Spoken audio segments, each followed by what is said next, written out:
Do not take any trades unless you see this signal forms on your chart. The signal that I'm talking about here is called the first pullback, and in this video, I'll explain how you can use it to minimize losses while increase profits for every trade that you take. So without further ado, let's get into it. So, what is the first pullback? The first pullback is a highly predictable pattern that shows up in almost every trade setup. Here's how it works. Imagine the price is in a downtrend and begins to reverse into an uptrend. As we know, it's extremely rare to see a perfect V-shaped reversal when the trend is changing. What typically happens is the price starts to reverse, makes a brief pullback first, and then continues climbing. Now, this initial pullback after the reversal is what we call the first pullback. And I'm not exaggerating when I say this pattern is everywhere on the chart. Want proof? Let's look at a couple of examples. Take a look at this Bitcoin 4-hour chart. The price was in a downtrend and reversed upwards. It then made a slight pullback first, before continuing trending higher. Here's another chart from gold, or XAU. This time, the price was initially in an uptrend. Then it began to reverse downwards, but it made a slight pullback first, before continuing downwards. Here's a chart from Apple stock. The price started off trending downwards. It then reversed upwards, made a pullback, and resumed upwards. You can find countless of examples like these on any chart. Try it out for yourself after watching this video. So, the main concept behind this strategy is to time the first pullback and aim to enter at around the end of the pullback. The key reason for this comes down to one crucial factor: risk to reward ratio. Let's break it down with an example. Imagine spotting a setup where the price was initially in a downtrend. Then, a strong buying pressure pushes it upwards. As a trend trader, you might see that the trend begins to shift and think about entering buy. But buying immediately at the highs of the trend isn't the best move. Why? Because there's a chance that the price could pull back. Or worse, the uptrend could fail entirely. If you enter at the highs with a tight stop loss, the pullback alone could stop you out. And if you set a wider stop loss to account for the pullback, you'll end up with a much bigger loss if the trend fails altogether. This is exactly why waiting and entering at the first pullback is almost always the better play. At a pullback, you're getting in the trade at a more favorable price, which means your stop loss can be tighter. If the price keeps dropping after the pullback, that's a signal that the uptrend is invalid anyways, so having a tight stop loss keeps your losses small. But if the trend holds and price pushes higher, you're set to make bigger profits since you've entered in at a lower price. It's a win-win condition. You'll get smaller losses on failed trades and much higher gains on successful ones. Now let's break down how to trade this strategy step by step. But real quick, I want to let you guys know that I also share trade signals completely for free. For example, just recently, I called that Ethereum was about to break out, and just 2 days later, it shot up nearly 5%.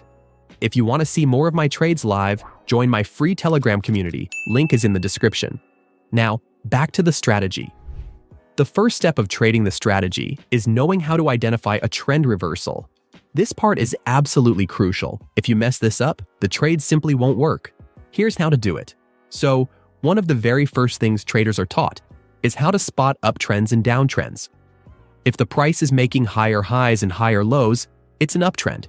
If it's making lower highs and lower lows, it's a downtrend. Simple, right? But here's the thing. There's a good chance you're actually getting this wrong. Let me break it down for you with an example. Imagine a chart forming higher highs and higher lows, clearly showing an uptrend. But then, something interesting happens. The price starts heading down and breaks a previous low. Here's where I see most traders make mistakes.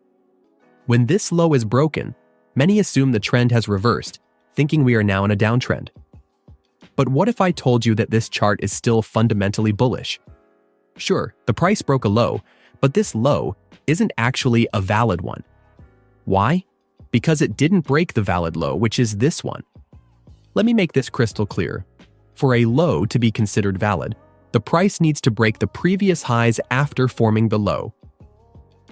In our example, the price never actually broke the previous highs, which is this one, meaning the valid low is this one. So the price can do anything at this area, but as long as it remains above the valid low, this is still considered an uptrend. Now, let's take this a step further. If the price instead moves up, and breaks the previous highs. This establishes a new high. In that case, the valid low shifts to the most recent low before the breakout. And for the trend to reverse, the price would now need to break this new valid low. Let's look at an example on a real chart. Here, we see the price forming higher highs and higher lows. And we can identify that the valid low is this one, because it broke the previous high afterward.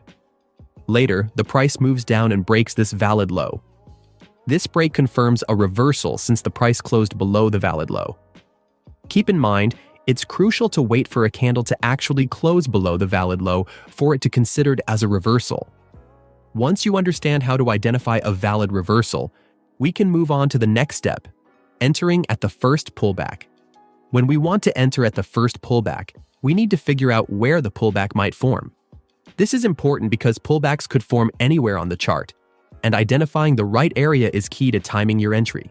From my experience, there's a specific area where the first pullback tends to form and bounce from, and it's called supply and demand levels. For those unfamiliar, supply and demand levels are areas where significant buyers or sellers have placed trades.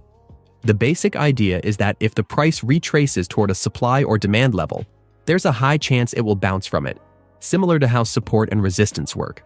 So, if we can identify these levels on a chart, we can potentially predict where the first pullback will occur. The easiest way to identify supply and demand zones is by looking at the area right before a sharp price move. For example, if the price makes a sharp move upwards, the area before the rise is called a demand level. Similarly, if the price makes a sharp move downwards, the area right before that drop is called a supply level. Returning to our original example, you can spot this impulsive downwards move. To mark the supply zone, highlight the last candle before the impulsive move happened, which is this one. Use a rectangle tool to draw the zone from the candle's high to its low. This marked area becomes your supply zone. Once you've identified a supply zone, you can place a sell order at the bottom of the supply level, set your stop loss slightly above the supply level, and target a take profit level at 2 times the size of your stop loss. Alternatively, you can aim for the previous lows as your profit target. Now, let me clarify something. With this strategy, you're not entering the market at the current price. Instead, you're setting a limit order at your desired entry price, along with your stop loss and take profit levels. Once everything is set, just leave it alone and let the price do its thing. The trade only activates if the first pullback happens and the price hits your entry point. Like in this example, the price comes back, hits our sell entry, and bounces from the supply level, giving us a nice profit. But keep in mind, when using this strategy, there will be times when you've placed an order, but the price keeps moving without triggering your entry, and that's totally fine. Since no trade is triggered, you don't lose any money. The key here is to only take trades that perfectly aligns with our trading plan. If it doesn't, don't force it. Just stay patient and wait for the next opportunity. Let's look at another example. Again, the first step is to spot a trend reversal, and in this setup, we noticed the price was in a downtrend and then started moving upward. But look closely. On this particular move, price didn't give us any clear lower highs or lower lows to mark, as the drop happens in one straight swing. So, how can we tell if this upwards move counts as a reversal when there are no clear highs or lows to identify? This is where trend indicators come into play. While there are tons of options to choose from, I prefer the MACD because it's straightforward and reliable. So, let's apply it to our setup. Once the MACD is applied, we can use it to confirm whether this upwards move is a valid reversal. In this setup, we see that it crosses upwards at this point here. That's our signal that the reversal is valid and that we are now on an uptrend. So now, we can move on to the next step, which is entering at the first pullback. To do that, we need to identify a demand level in this setup. In this case, we can see that the impulsive move upwards started here. So the first candle before the impulsive move is our demand zone. The next step is to place a buy order at the highs of the demand level. Set your stop loss just below the demand level and your take profit targeting the most recent high. After that, we simply wait for the price to follow the trading plan. In this example, the price pulls back, triggers our buy entry, and then continues upward to hit our take profit. Now, even though this trade ended up being successful, you'll notice that the price experienced a slight drawdown and came very close to hitting our stop loss. But because we stuck to our initial plan and let the trade play out, the price eventually bounced, hitting our take profit. This shows why sticking to our initial trading plan is so important. Even with a slight drawdown, trusting the analysis and letting the trade play out can still lead to a win. That brings us to an important question. What if you can't identify obvious supply and demand levels on the chart? Well, there's another method that I use to find entries on pullbacks without using supply-demand levels, which is using Fibonacci retracement zones. Essentially, it's a tool that automatically highlights key levels based on Fibonacci numbers. As you can see, the tool generates multiple lines, and price has the potential to bounce off any of these levels. However, one specific level, the 61.8% level, also known as the golden zone, is where price most commonly pulls back into. This is why it's often the most reliable area to watch. Here's how I use it. First, if I've identified a potential first pullback scenario such as this, I'll draw the Fibonacci retracement tool by dragging it from the lows of the move to the highs. Then, at the 61.8% Fibonacci level, place a buy order with a stop loss set slightly below the entry. For the take profit, I either aim for the previous high or target an even higher level, as these setups often have the potential to run significantly. Once everything is set, just let the market play out and do its thing. And as you can see here, price just barely wicks into our entry, then bouncing off, making this a successful trade. Now here's the exciting part. The concept of the first pullback doesn't just work as a standalone strategy. You can also apply it to your existing trading strategies too. For example, one popular strategy that complements the first pullback concept is the breakout strategy. I won't dive too deep into it here, but the basic idea is this. Price consolidates within a range for a while, and when it finally breaks out of that range, it often makes a quick, sharp movement, leaving us little time to enter. And if you do decide to chase the breakout and enter anyways, you're going to have a bad risk-to-reward trade. So, what I like to do instead is wait for a first pullback to form before entering. Once the breakout occurs and the trend shows signs of slight exhaustion, I'll apply the Fibonacci tool. Drag it from the lows to the highs of the breakout move. Next, I place a buy order at the 61.8% level.